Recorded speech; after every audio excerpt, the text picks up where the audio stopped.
Welcome to Asian American Parenting, a podcast from Rooted Ministry and the Solid Network, where the gospel meets Asian American faith, culture, and parenting.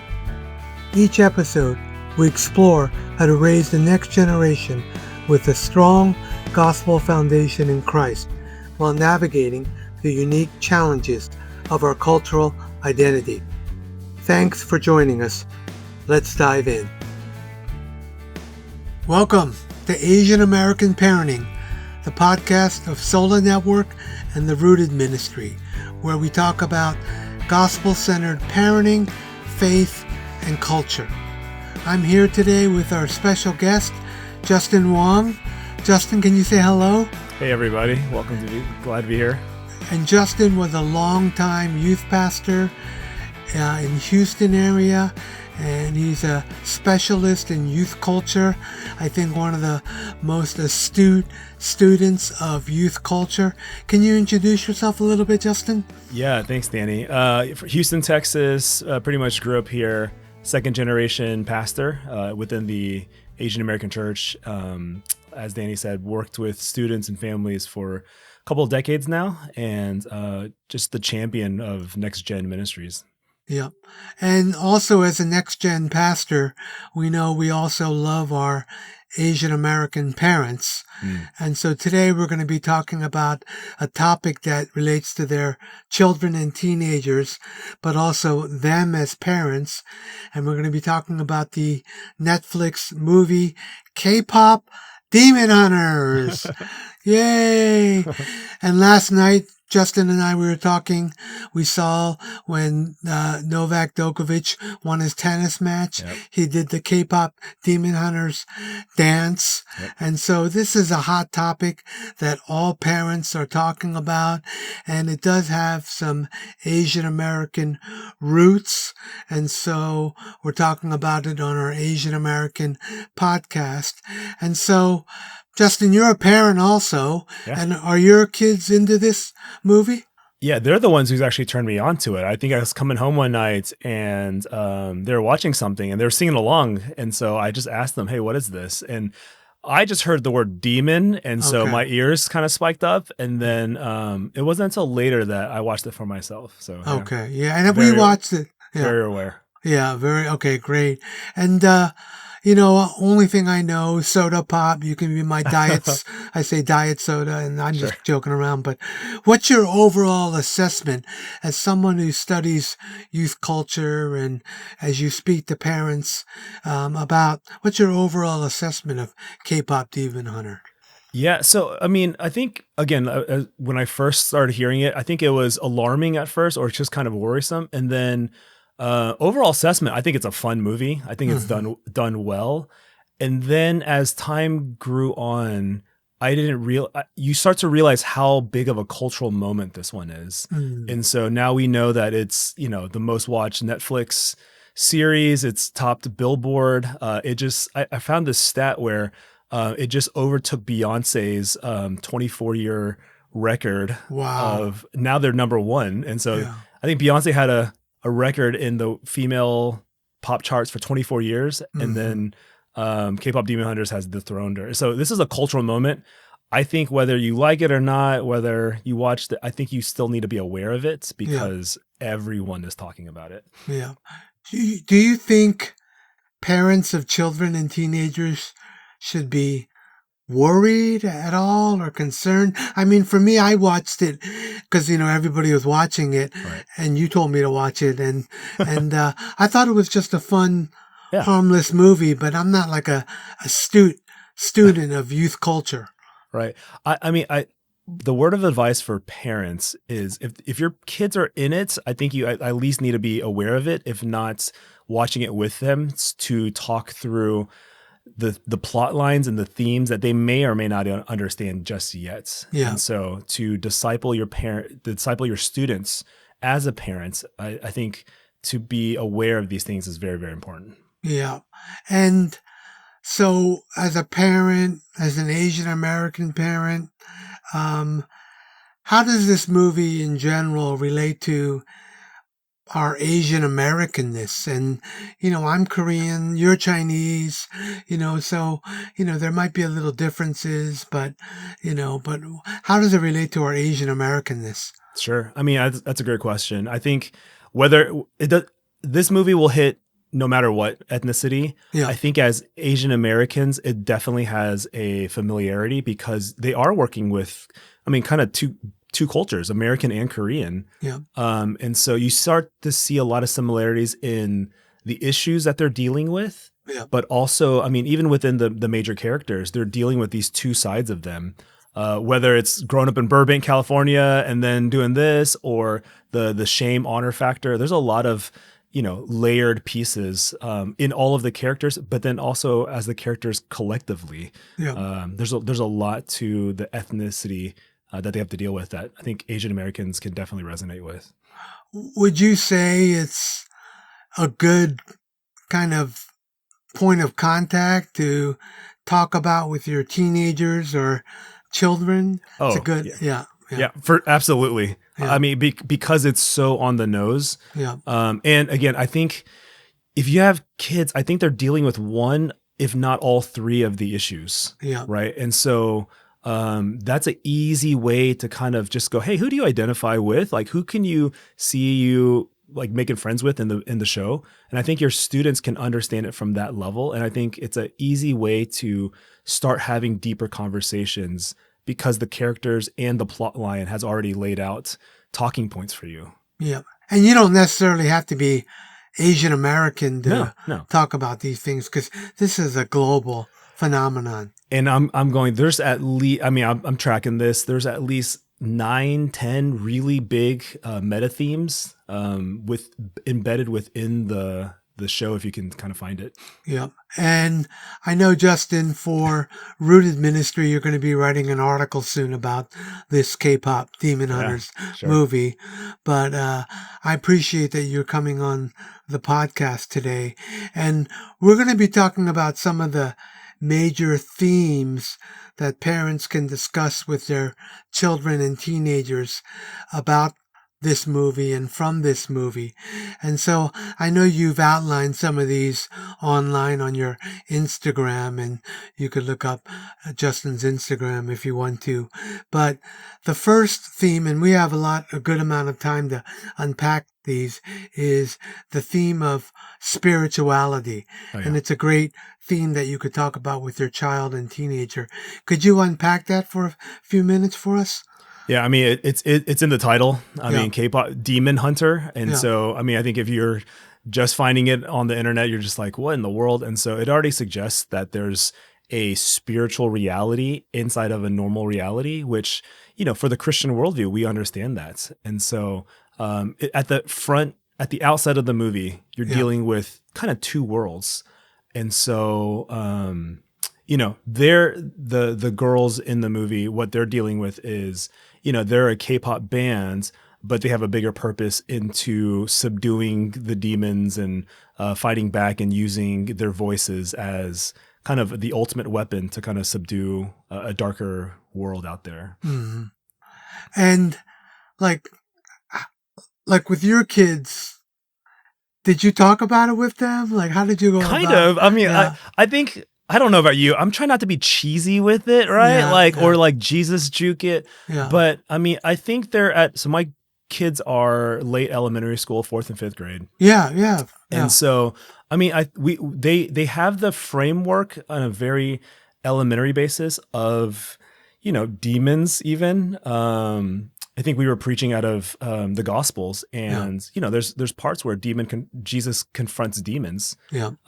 In the book of Mark, especially. Yeah. And so for them, they're just like, well, this is these are fun demons, or these are like ones that have to be killed or whatever. And so they're aware of it. I think this is where we can kind of help round out. Okay, it's not to be kind of glamorized, but yeah, there's an awareness of it. I think, we can't just chalk it off as it doesn't matter or this is just a movie. I think there's something to talk about. Now, how K-pop Demon Hunters go about spirituality and these type of things, Danny, like your Korean culture, I was trying to ask a lot of my Korean friends Yeah. because I just didn't know the culture and the spiritual dynamic behind it. Yeah. Right. Coming from a Chinese culture, like that was a little bit different. But there, yeah, for sure. There's definitely a spiritual element to this. Yeah. And, you know, depending on the age of our kids versus like you have young kids, you know, who are fourth and fifth grade and you don't want to scare them to death, but, Yeah. you know, you could talk about good and evil maybe, and, you know, maybe a little older, middle school, high school, you know, we can bring up spiritual warfare in Ephesians 6. Well, I mean, I think so. I think one thing that's unique about students and even kids nowadays is they already have a lot of these things already baked in the cake, right? Because they weren't scared at all because you know they've seen Harry Potter, they know a lot of the stuff already, Yeah. and so for me it was almost the opposite. Hey, this is not just one of the million things that we can just gloss over.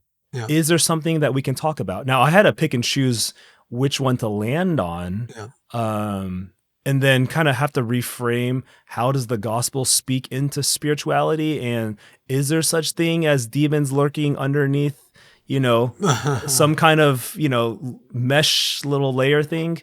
And so trying to pick and choose how to go about it was the more difficult thing. Yeah, yeah, that's interesting. And again, specifically with the age of your daughters. But like you said, in our pop culture, they're probably somewhat aware of this Yeah. already.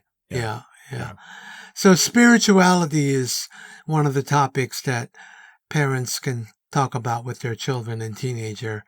And the second thing you talked about is identity. Can you, how can, where does that come out in the movie, and how can we talk about that with our kids? Yeah, I mean, if you just take a first glance, I mean, you can see identity everywhere, Yeah. especially as they follow the main character, Rumi. Yeah. Her big thing is, you know, trying to. I mean, she's a type A person. I would love to hang out with her. Yeah. She's on a mission. She cares about her team, but she just has past baggage, and she's Yeah. trying to deal with. Oh my gosh, I know that. If she gets into herself, I'm damaged goods, or I can't really be who I am. And so let me do this so that it will fix itself. But then, you know, then we don't have to worry about it. Right. It's Yeah. kind of suppressing all of my, I guess, baggage and sin deep down, and let me do something in order to handle that. Right. Mm-hmm. And so I think that is a lot of Asian Americans. I think that's a lot of students in our culture at this point. Yeah. And so maybe it's your student right now going, okay, I have shame in my past, and I just need to forget it and stuff it. Whereas the gospel says, hey, bring that to Christ and let him heal the broken parts. And actually, you know, confession and repentance is actually part of the healing process and the journey. And so that one's really big. The other ones are very similar. I think, you know, the actor Zoe, right? She deals with approval. And so fitting in, not really fitting into either the Korean culture or the American culture, I think she feels with self-doubt. And then Mira, you know, one of my daughter's favorite characters. Yeah. She's, you know, growing up with a lot of insecurities as well, trying to Yeah. figure out how to belong, but then also has this really tough exterior to kind of Yeah. shield her from kind of internalizing a lot of stuff. Yeah. And maybe from the male perspective, I think I read something you wrote about one of the Saja Boys characters who dealt with identity also. Yeah, because he again, he's gonna match the main girl character as well. Yeah. And so they're dealing with almost conjoining issues. You know, for him it's shame. By the way, this is a lot of spoilers, so if you haven't watched the movie, we're gonna ruin this for you. But by now, I mean, it's too late. So he's gonna be the mirror of of Rumi, the main girl character. And so, but he has a lot of shame that he's dealing with, and his solution is, if I can do X for XYZ, then I don't have to think about this. Because his thing is, I want to control the voices in my head, or I want to silence it. And I think that just goes back to kind of our need for control, for acceptance and approval, and that only really comes through the gospel. Yeah. That Yeah. we give up something versus me controlling something. Yeah. So that theme of identity and shame and approval that kind of impacts that. And just as a side note, but related to identity and shame and approval, because you're an expert on youth culture, for our parents that are listening and maybe youth pastors, um, like how does social media today impact an identity of a child or a teenager? Yeah, for sure. I mean, I think the movie actually does a really good job hinting at this. Yeah. And so let me answer that in two ways. Number one, just a broad, how does social media impact?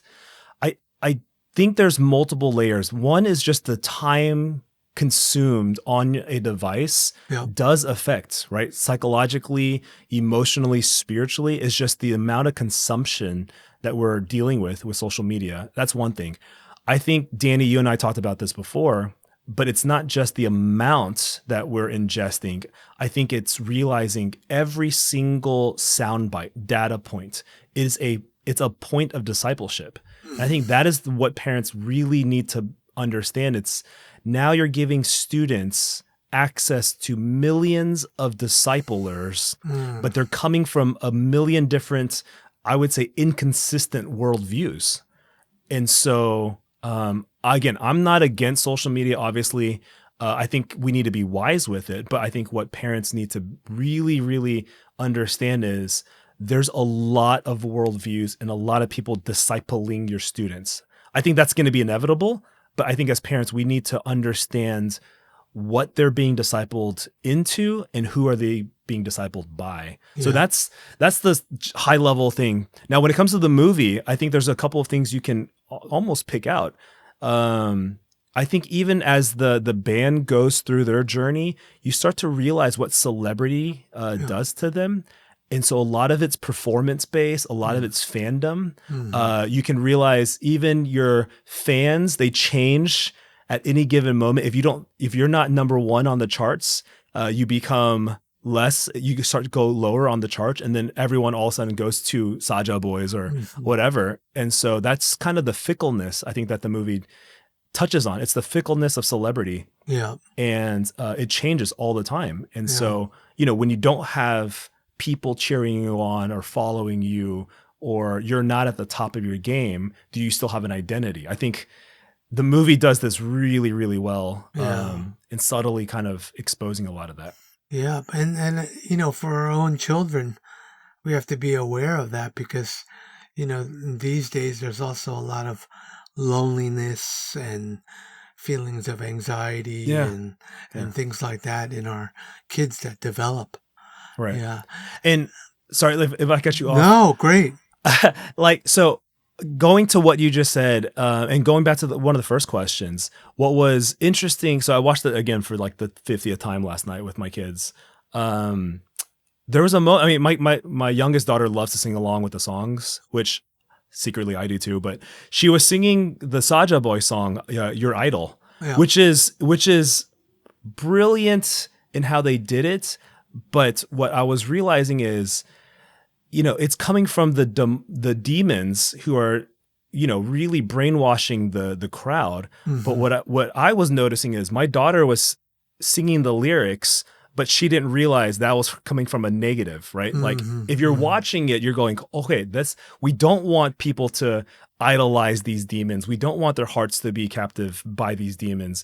But for her, I mean, she's young. She's just singing the song because it's catchy. Yeah. And then as a parent, I was like, hold on, I need to step into this moment to say, do you know what you're singing? Do you know what's happening? Let me pull you out of the movie real quick and realize, hey, it's, these demons are trying to promote themselves as an idol that can save and sanctify. And that's not what we want, right? Yeah. So that was like, oh my gosh, I didn't pick that up till last night. No, that's good. Now, the last theme we wanted to discuss is sacrifice. Yeah. And I know you wrote a lot about this too, and I really appreciate what you wrote. Can you kind of unpack that for us a little bit too? Yeah, I mean, if you follow every character, they all have to do it at some level. Now, Yeah. again, the movie is going to focus on Rumi, the main character.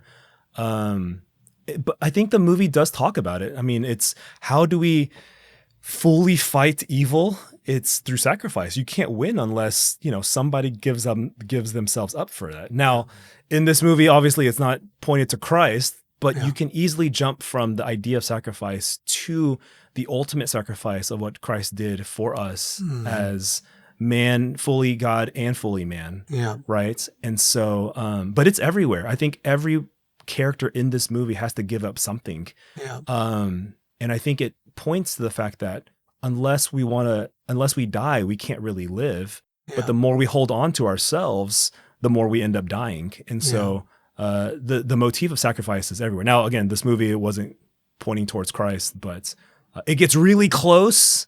And I think this is where Christian parenting needs to come in to go, hold on, it's close, but it's not there yet. Let me round out the whole theme for you. Yeah. Yeah. No, this is really good. And going back to this idea you talked about, and we're going to have a webinar rooted on digital discipleship, but our kids are getting these messages from pop culture and social media that are discipling them. Yep. And, we hopefully want them to grow in Christ and ultimately know Christ and be known by Christ. And so it's so important. So we're going to definitely ultimately have you on another podcast on our Asian American parenting podcast that Sola and Rooted does about pop culture and digital discipleship. But since we talked about it earlier, I just wanted to ask you in the last couple minutes about this idea of social media again. And, there's this book, Anxious Generation, Jonathan Haidt. Everybody's reading that. It's like so popular. It's like the demon hunters of books now. I don't know, everybody who has a parent and sociologist and youth pastors talking about it, and now he's talking about banning social media and Instagram and Facebook and TikTok for teenagers. And where are you on this idea of